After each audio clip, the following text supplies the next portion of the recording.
সরকারের সামাজিক যোগাযোগ মাধ্যমের অ্যাপস ব্যবহারে নিষেধাজ্ঞা ও দুর্নীতির প্রতিবাদে তীব্র বিক্ষোভ শুরু হয়েছে হিমালয় কন্যা নামে পরিচিত দেশ নেপালে।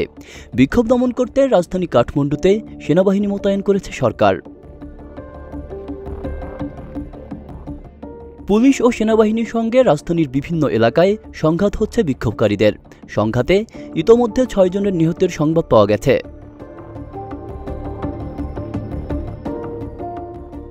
নেপালের স্থানীয় সংবাদ মাধ্যমগুলোর বরাত দিয়ে ভারতীয় সংবাদ মাধ্যম এনডিটিভি জানিয়েছে, সম্প্রতি দেশটিতে ফেসবুক, হোয়াটসঅ্যাপ, এক্স সহ ২৬টি সামাজিক যোগাযোগ মাধ্যম সরকারের আদেশে নিষিদ্ধ হওয়ায় উস্কে উঠেছে এই বিক্ষোভ।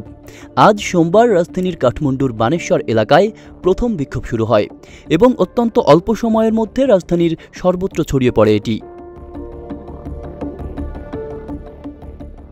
বিক্ষোভের নেতৃত্বে রয়েছে শিক্ষার্থী ও তরুণ প্রজন্ম। বিক্ষোভ দমনে ব্যাপকভাবে জলকামান, টিয়ারশেল ও রাবার বুলেট ব্যবহার করছে নেপালের আইনশৃঙ্খলা রক্ষাকারী বাহিনী। অন্যদিকে বিক্ষোভকারীরা লাঠি, গাছের ডাল ও পানির বোতল নিয়ে প্রতিরোধে নেমেছেন। বিক্ষোভে মুহুর্মুহু সরকার বিরোধী স্লোগান দিচ্ছেন তারা। বেশ কয়েকজন বিক্ষোভকারী জাতীয় পার্লামেন্ট ভবনেও ঢুকে পড়েছেন।